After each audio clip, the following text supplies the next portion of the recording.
जब सूरज ग्रूब हुआ तो शाही शहर की सबसे ऊंची मनार से एक लड़की को नीचे फेंक दिया गया और उसी लम्हे पूरे मिस्र की किस्मत बदल गई। रेत पर गिरते ही उसका खून फैल गया और भीड़ चीख उठी, मगर तख्त पर बैठा फिरौन अपनी जगह से नहीं हिला। इसकी आंखें इस लड़की पर नहीं बल्कि इस चीज पर थीं जो वो मरने से पहले अपने हाथ में दबाए हुए थी। वो चीज एक छोटा सा सुनहरी पत्थर था। इस लड़की का नाम मीरत था और उसकी मौत कोई हादसा नहीं थी। चंद ही लम्हों में शाही मुहाफिजों ने लाश हटा दी, जैसे कुछ हुआ ही ना हो। शहर में रात उतर आई, मगर महल के अंदर आग भड़क चुकी थी। फिरौन के सामने उसका मुशीर हौरम खड़ा था, जिसके चेहरे पर सुकून था मगर आंखों में खतरा। वो पत्थर नहीं मिलना चाहिए था। हौरम ने आहिस्ता कहा, अब ये राज बाहर जा सकता है। फिरौन ने दांत पैसे, उसे किसने दिया था? हौरम ने कहा, एक मजदूर नेफर। इसी शहर के दूसरे कोने में मिट्टी और पत्थर से बनी एक तंग बस्ती में नीफर पसीने में भैगा सांस ले रहा था। इसके हाथ कांप रहे थे। इसे अभी अभी खबर मिली थी कि मीरत मर चुकी है। वो उसे बचा नहीं सका था। नेफर कोई बहादुर सिपाही नहीं था। वो एक आम पत्थर तराश था जिसने जिंदगी भर सिर्फ हुक्म माने थे। मगर आज उसके पास वही सुनहरी पत्थर था जिसके लिए एक लड़की को मार दिया गया था। और वो जानता था ये पत्थर आम नहीं है। इसी बस्ती में एक और शख्स रहता था, कीमो, एक चोर, मगर दिल का बरा नहीं। वो अंधेरी गलियों में नेफर के पास आया और सरगोशी में बोला, शाही मुहाफिज तुम्हें ढूंढ रहे हैं। अगर पकड़े गए तो सीधा माबद ले जाएंगे और वहां से कोई वापस नहीं आता। नीफर ने पत्थर मजबूती से पकड़ लिया। मुझे भागना होगा, अकेला नहीं, केमो ने कहा। सहरा के पार एक औरत है। सहरा, वो पहले मुहाफिज थी, अब नहीं। वो तुम्हें रास्ता दिखा सकती है। इसी वक्त महल में सहरा अपनी तलवार साफ कर रही थी। इसने अभी तक नहीं भुलाया था कि उसे क्यों निकाला गया था। जब एक छोटा सा लड़का उसके पास पैगाम लेकर आया तो उसकी आंखें तेज हो गईं। पैगाम में सिर्फ एक जुमला था, सुनहरी पत्थर दोबारा जाहिर हो गया है। सहरा जान गई, खेल दोबारा शुरू हो चुका है। और सहरा के नीचे एक पुराने मंदिर के खंडरात में एक बूढ़ा पुजारी आमून री आसमान की तरफ देखकर मुस्कुरा रहा था, जैसे उसे पहले ही मालूम हो कि अब कौन जिंदा रहेगा और कौन नहीं। रीत की रात खामोश नहीं थी। हवा तेज थी, जैसे सहरा खुद किसी को खबरदार कर रहा हो। नीफर और कीमो शहर की आखिरी दीवार पार कर चुके थे। पीछे मिसालों की रोशनी अब भी दिखाई दे रही थी, मगर फासले पर।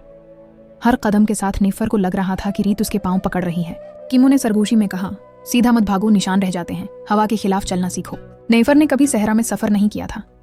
उसके लिए यह जगह किसी खुले जख्म जैसी थी, वसिया, बेरहम और अजनबी। उसने सीने से सुनहरी पत्थर को मजबूती से लगा रखा था। वो पत्थर अब गर्म महसूस हो रहा था, जैसे जिंदा हो। कुछ फासले पर इन्हें एक पुराना कनवा नजर आया, टूटा हुआ, आधा रेत में दबा हुआ। कीमो ने हाथ के इशारे से रुकने को कहा। यहाँ से आगे रास्ता बदलता है। अगर सहरा जिंदा है तो यहीं मिलेगी। नेफर ने पूछा, वो हमारी मदद क्यों करेगी? कीमो ने हंसते हुए कहा, क्योंकि वो महल से नफरत करती है और उससे भी ज्यादा हवरम से। इसी लम्हे अंधेरे से एक आवाज अभरी, मेरा नाम लेने से पहले इजाजत लेनी चाहिए चोर। दोनों चौंक गए। एक साया कनवे के पीछे से निकला। चांदनी में तलवार चमकी।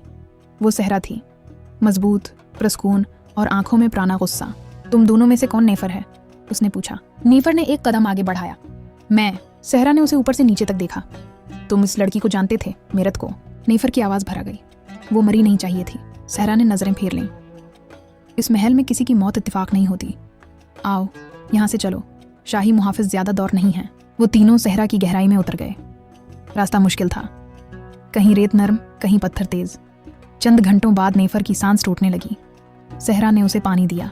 अगर रख गए तो मर जाओगे। सूरज निकलने से पहले वो एक वीरान मंदिर के खंडरात तक पहुंच गए। टूटी हुई दीवारें, गरे हुए सितोन और दीवारों पर मिट चुके नक्श। सहरा ने कहा, यहाँ कोई नहीं आता, सब डरते हैं। कीमो ने हंसते हुए कहा, डर ही सबसे बड़ी हिफाजत है। जैसे ही नीफर ने मंदिर के अंदर कदम रखा, सुनहरी पत्थर अचानक रोशन हो गया। हल्की सी रोशनी दीवारों पर फैल गई। सहरा चौंक गई। ये तो शाही निशान नहीं है। इसी वक्त अंधेरे से एक आवाज आई, क्योंकि ये शाही नहीं, तकदीर का पत्थर है। वो बूढ़ा पुजारी सामने आया, आमून री। उसकी आंखें गहरी थीं, जैसे वक्त उनमें ठहरा हुआ हो। मीरत ने अपनी जान इसलिए दी ताकि ये पत्थर सही हाथों में पहुंचे। नेफर ने गुस्से और दर्द के साथ कहा, ये सब क्यों? एक पत्थर के लिए? आमून री ने आहिस्ता से कहा, ये पत्थर तख्त को नहीं बदलता, ये इंसान को बदलता है।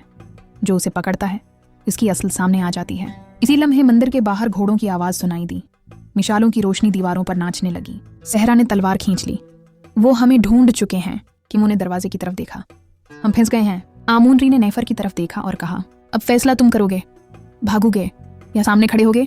नेफर ने पहली बार सुनहरी पत्थर को देखा, डर के बगैर। उसने एक गहरी सांस ली, क्योंकि अब ये सिर्फ उसकी जान का सवाल नहीं था, ये इस बात का सवाल था कि वो कौन है। नेफर ने सुनहरी पत्थर को मजबूती से पकड़ लिया। इसकी हथेली जलने लगी, मगर इस बार उसने हाथ नहीं हटाया। मंदिर के बाहर घोड़ों की टापें करीब आ रही थीं। आवाजें साफ सुनाई दे रही थीं। सहरा दरवाजे के पास खड़ी हो गई, तलवार सीधी, सांस काबू में। कीमो ने दीवार के साये में पनाह ली। आंखें तेजी से इधर उधर देख रही थीं, जैसे कोई रास्ता ढूंढ रहा हो। आमून री ने आहिस्ता से कहा, जो होने वाला है वो यहाँ से शुरू होगा। याद रखो, पत्थर ताकत नहीं देता, वो सच्चाई को जगाता है। अचानक मंदिर का दरवाजा जोर से टूटा। लकड़ी और मिट्टी बिखर गई। शाही मुहाफिज अंदर घुस आए। उनके पीछे हौरम था, हमेशा की तरह प्रसकून, जैसे सब कुछ उसके हिसाब के मुताबिक हो रहा हो। नेफर, हौरम ने कहा, तुम थक चुके हो, पत्थर दे दो, तुम्हें कुछ नहीं होगा। सहरा ने हंसते हुए कहा, तुम्हारी जबान हमेशा नरम रही है, मगर अंजाम सख्त होता है। हौरम ने उसे देखा, तुम अब भी खुद को मुहाफिज समझती हो। इसी लम्हे पहला हमला हुआ। एक मुहाफिज आगे बढ़ा। सहरा की तलवार बजली की तरह चली और वो जमीन पर गिर गया। कीमो ने पीछे से एक और मुहाफिज पर पत्थर फेंका, जो उसके सर पर लगा। मंदिर में शोर फैल गया। नेफर पीछे हटने लगा, मगर उसका पांव एक टूटे सतून से टकरा गया। वो गिरा और सुनहरी पत्थर उसके हाथ से छोड़कर जमीन पर जा लगा। जैसे ही वो जमीन से टकराया, पूरी जगह एक लम्हे के लिए रोशन हो गई। सब रख गए। रोशनी में हर चेहरा साफ दिखाई दे रहा था। नेफर ने देखा कि कुछ मुहाफिजों की आंखों में खौफ भरा, कुछ के हाथ कांपने लगे। हौरम ने पत्थर की तरफ कदम बढ़ाया, मगर उसका चेहरा बदलने लगा। इसकी पेशानी पर पसीना आ गया। आमून री की आवाज गूंजी, देखो, ये अपना काम कर रहा है।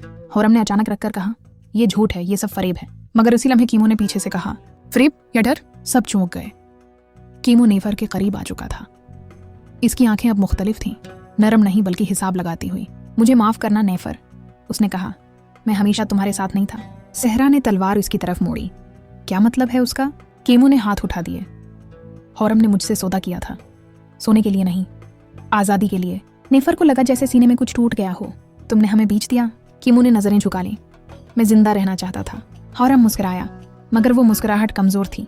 अच्छा क्या कीमो, पत्थर मुझे दे दो। कीमो ने झुककर पत्थर उठाया। जैसे ही उसने उसे छुआ, वो चीख उठा। इसके हाथ से पत्थर छूट गया और वो पीछे गिर गया। इसकी आंखों में वहशत थी। मैंने क्या क्या है?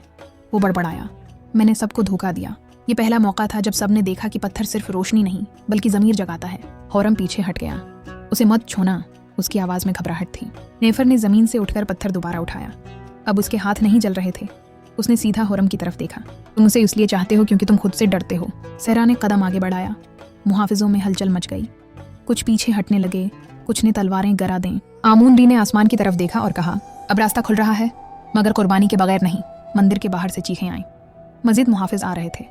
सहरा ने नेफर से कहा, फैसला करो, या तो अभी निकलते हैं या यहीं सब खत्म हो जाएगा। नेफर ने एक लम्हा सबको देखा।